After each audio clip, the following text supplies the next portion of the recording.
ആന്ധ്ര ക്രിക്കറ്റിലെ ക്യാപ്റ്റൻസി വിവാദത്തിന് പിന്നാലെ തമിഴ്നാട് ക്രിക്കറ്റിലും പുതിയ പ്രതിസന്ധി ഉടലെടുത്തിരിക്കുകയാണ്.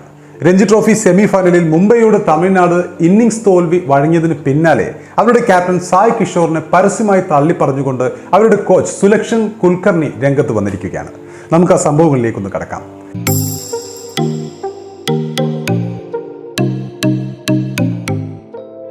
മത്സരത്തിൽ ടോസ് നേടിയ ശേഷം ബാറ്റിംഗ് തിരഞ്ഞെടുക്കാനുള്ള തമിഴ്നാട് ക്യാപ്റ്റൻ സായ് കിഷോറിന്റെ തീരുമാനമാണ് സെമിയിൽ മുംബൈക്കെതിരായ തമിഴ്നാടിന്റെ തോൽവിക്ക് കാരണമെന്നാണ് മത്സരശേഷം കോച്ച് അഭിപ്രായപ്പെട്ടത്. അഭിപ്രായങ്ങൾ വെട്ടി തുറന്ന് പറയുന്ന ആളാണ് ഞാൻ. സത്യം പറഞ്ഞാൽ ആദ്യ ദിനം 9 മണിക്ക് തന്നെ ഞങ്ങൾ ഈ മത്സരം തോറ്റിരുന്നു. ഈ പിച്ചിൽ ടോസ് നേടിയാൽ ആദ്യം ഫീൽഡ് ചെയ്യണമെന്ന് ഒരു മുംബൈക്കാരൻ കൂടിയായ എനിക്ക് അറിയാമായിരുന്നു. ഞാനത് അവരോട് പറഞ്ഞിരുന്നു. ആഗ്രഹിച്ച പോലെ ഞങ്ങൾ ടോസ് നേടുകയും ചെയ്തു. അതുവരെ എല്ലാം കൃത്യമായിരുന്നു. എന്നാൽ ടോസ് നേടി ബാറ്റിംഗ് തിരഞ്ഞെടുക്കാനാണ് ക്യാപ്റ്റൻ സായ് കിഷോർ തീരുമാനിച്ചത്. അദ്ദേഹത്തിന്റെ ചിന്ത ഒരുപക്ഷെ വേറൊരു വഴിക്കായിരുന്നു എന്നാണ് സുലക്ഷൻ കുൽക്കർണി ക്രിക്കിൻഫോയോട് മത്സരശേഷം പറഞ്ഞ അഭിമുഖത്തിൽ ആക്ഷേപിക്കുന്നത്.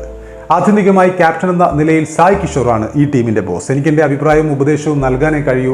ആദ്യ മണിക്കൂറിൽ തന്നെ സായ് സുദർശന്റെ വിക്കറ്റ് പോയപ്പോൾ എന്താണ് സംഭവിക്കാൻ പോകുന്നതെന്ന് ഞങ്ങൾക്ക് ഊഹിക്കാൻ പറ്റി. സത്യം പറഞ്ഞാൽ ആദ്യ അരമണിക്കൂറിൽ തന്നെ ഞങ്ങൾ കളി തോറ്റിരുന്നു. ആ സ്ഥിതിയിൽ നിന്നും തിരിച്ചു വരിക എളുപ്പമായിരുന്നില്ല എന്നും കോച്ചായ കുൽക്കർണി മത്സരശേഷം പറയുകയുണ്ടായി.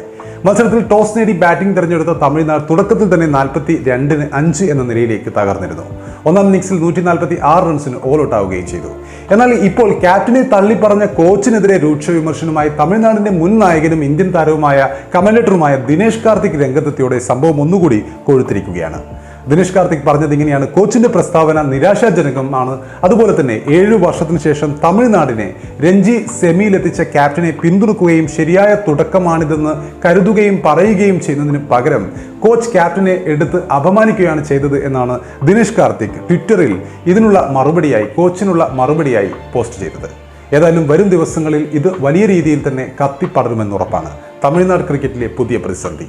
സെമി പോരാട്ടത്തിൽ തമിഴ്നാടിനെ ഇന്നിംഗ്സിനും 70 റൺസിനും തോൽപ്പിച്ചുകൊണ്ടാണ് മുംബൈ രഞ്ജി ട്രോഫി ഫൈനലിലെത്തിയത്. 232 റൺസ് ഒന്നാം ഇന്നിംഗ്സ് ലീഡ് വഴങ്ങിയ തമിഴ്നാട് രണ്ടാം ഇന്നിംഗ്സിൽ 162 റൺസിന് ഓൾ ഔട്ട് ആവുകയായിരുന്നു. 70 റൺസ് എടുത്ത ബാബ ഇന്ദ്രജിത്ത് മാത്രമാണ് തമിഴ്നാടിൽ രണ്ടാം ഇന്നിംഗ്സിൽ പൊരുത്തിയത്. 4 വിക്കറ്റ് വീഴ്ത്തിയ ഷംസ് മുലാനിയും 2 വിക്കറ്റ് വീഴ്ത്തിയ ഷർദുൽ താക്കൂർ, തനുഷ് കൊടിയാൻ, മോഹിത് അവാസ്തി എന്നിവർ ചേർന്നാണ് തമിഴ്നാടിനെ ഈ മത്സരത്തിൽ തകർത്തത്. ഇത് 48ാമത്തെ തവണയാണ് മുംബൈ രഞ്ജി ട്രോഫി ഫൈനലിലെത്തുന്നത്. ഇതിൽ 41 തവണയും കിരീടം നേടുകയും ചെയ്തിട്ടുണ്ട് മുംബൈ. ഫൈനലിൽ വിദർഭ, മധ്യപ്രദേശ് സെമി ഫൈനൽ വിജയികളെയാണ് മുംബൈ നേരിടുക. മത്സരത്തിൽ തമിഴ്നാടിന്റെ ഒന്നാം ഇന്നിംഗ്സ് സ്കോറായ 146-ന് മറുപടിയായി 106 റൺസ് എടുക്കുന്നതിനെ 7 വിക്കറ്റ് നഷ്ടമായ ശേഷം വാലറ്റക്കാരുടെ മികവിലൂടെയാണ് മുംബൈ തിരിച്ചു വന്നത്. 8ാമനായി ഇറങ്ങി വെടിക്കെട്ട് സെഞ്ചുറി നേടിയ ഷർദുൽ താക്കൂറും 89 റൺസുമായി പുറത്താകാതെ നിന്ന തനുഷ് കൊടിയാനും 26 റൺസ് എടുത്ത തുഷാർ ദേശ്പാണ്ഡെയുമാണ് മുംബൈക്ക് 232 റൺസിന്റെ ഒന്നാം ഇന്നിംഗ്സ് ലീഡ് സമ്മാനിച്ചത്.